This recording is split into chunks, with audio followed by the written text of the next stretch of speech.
নমস্কার বন্ধুরা, আজকে বানালাম আমি। সবাই কেমন আছেন আগেই জিজ্ঞাসা করি। আমি ভালো আছি।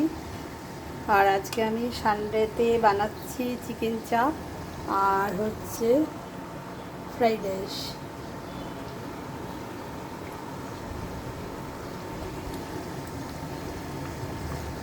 চিকেন চাপটা আমি খুব সহজ পদ্ধতিতে বানিয়েছি, একদিন আমি বানিয়ে দেখাবো। এটা আগে ম্যারিনেট করে রেখেছিলাম।